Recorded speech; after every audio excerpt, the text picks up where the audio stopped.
जय श्री कृष्णा। राधे राधे भक्तों, स्वागत है आपका हमारे अपने चैनल 12 महा हिंदू व्रत कहानी कथा में।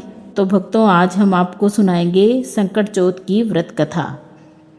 धार्मिक मान्यताओं के अनुसार संकट चौथ का व्रत माताएं संतान के लिए व्रत रखती है। संकट चौथ का व्रत रखने से संतान निरोगी और दीर्घायु होती है।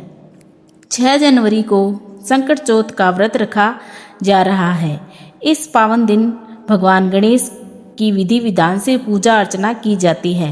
धार्मिक मान्यताओं के अनुसार इस दिन माताएं संतान के लिए व्रत रखती है। संकट चौथ का व्रत रखने से संतान निरोगी और दीर्घायु होती है।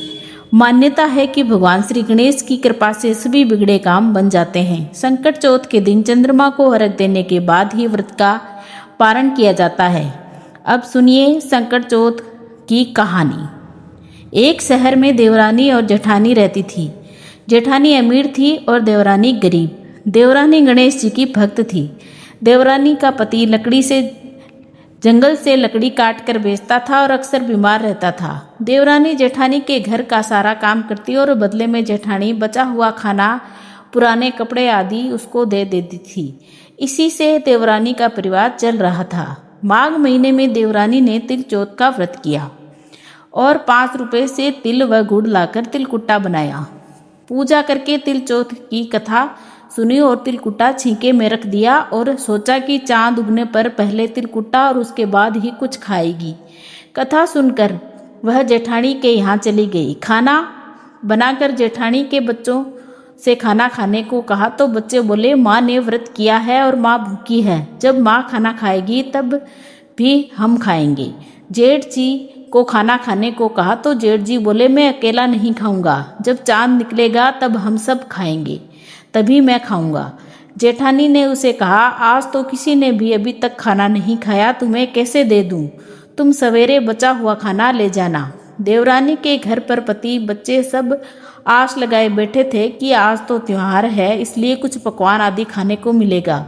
परंतु जब बच्चों को पता चला कि आज तो रोटी भी नहीं मिलेगी तो बच्चे रोने लगे। उसके पति को भी बहुत गुस्सा आया और कहने लगा, सारा दिन काम करके भी 2 रोटी नहीं ला सकती तो काम क्यों करती हो? पति ने गुस्से में आकर पत्नी को कपड़े धोने से मारा। धोना हाथ से छूट गया तो पाटे से मारा।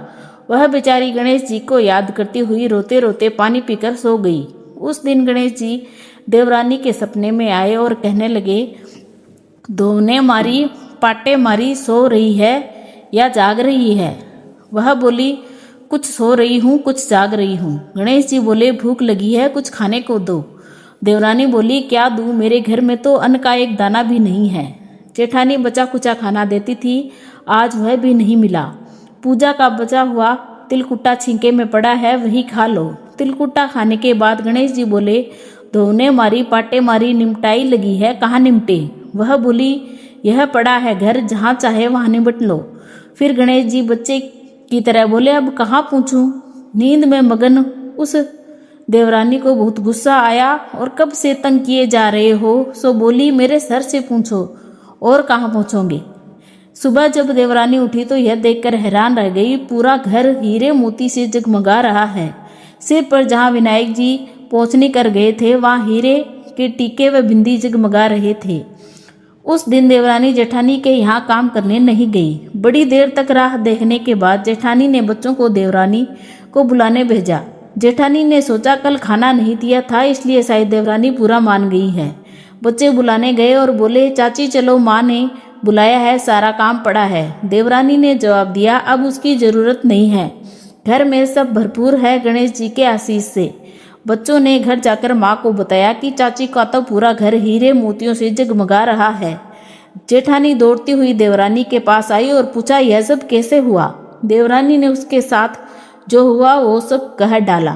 घर लौटकर जेठानी अपने पति से कहा कि आप मुझे धोने और पाटे से मारो। उसका पति बोला कि भली मानस, मैंने कभी तुम पर हाथ नहीं उठाया, मैं तुम्हें धोने और पाटे से कैसे मार सकता हूँ? वह नहीं मानी और जिद करने लगी। मजबूरन पति को उसे मारना पड़ा। उसने ढेर सारा घी डालकर चूरमा बनाया और छुंके में रखकर और सो गई। रात को चौथ विनायक जी सपने में आए और कहने लगे, भूख लगी है, क्या खाऊं। जेठानी ने कहा, हे गणेश जी महाराज, मेरी देवरानी के यहाँ तो आपने सूखा तिलकुट्टा खाया था। मैंने तो जरते घी का चूरमा बनाकर आपके लिए छींके में रखा है। फल और मेवे भी रखे हैं, जो चाहे खा लीजिए।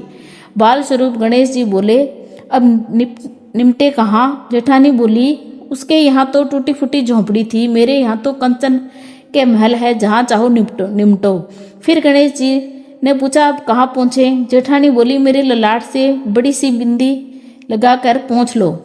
धन की भूखी जेठानी सुबह जल्दी उठ गई। सोचा घर हीरे जवाहरात से भर चुका होगा, पर देखा तो पूरे घर में गंदगी फैली हुई थी, तेज बदबू आ रही थी, उसके सर पर भी बहुत सी गंदगी लगी हुई थी। उसने कहा, हे गणेश जी महाराज, यह आपने क्या किया। मुझसे रूठे और देवरानी पर टूटे। जेठानी के घर की सफाई करने से बहुत ही कोशिश करी, परंतु गंदगी और ज्यादा फैलती गई। जेठानी के पति को मालूम चला कि वह बहुत ही गुस्सा हुआ और बोला, तेरे पास इतना सब कुछ था, फिर भी तूने तेरा मन नहीं भरा। परेशान होकर चौथ के गणेश जी ने मदद की विनती करने लगी। गणेश जी ने कहा, देवरानी से जलन के कारण तूने जो किया था यह उसी का फल है। अब तू अपने धन में से आधा धन उसे दे दे, तभी यह साफ होगा। उसने आधा धन बांट दिया, परंतु मोहरों की एक हांडी चूल्हे के नीचे गाड़ दी। उसने सोचा किसी को पता नहीं चलेगा, और उसने उस धन को नहीं बांटा। उसने कहा, हे गणेश जी, अब तो अपना यह बिखरावा समेटो। वे बोले, पहले चूल्हे के नीचे गाड़ी हुई मोहरों की हांडी सहित ताक में रखी 2 सुई के भी 2 हिस्से करके रख। इस प्रकार गजानंद जी ने बाल स्वरूप में आकर सुई जैसी छोटी चीज का भी बंटवारा किया और अपनी माया समेटी। हे गणेश जी महाराज, जैसे आपने देवरानी पर कृपा की, वैसे सब पर करना। कहानी कहने वाले, सुनने वाले, हुंकारा भरने वाले सब पर कृपा करना। लेकिन जेठानी को जैसी सजा दी वैसी किसी को मत देना। बोलो संकट चौथ माता की जय, गणेश भगवान की जय।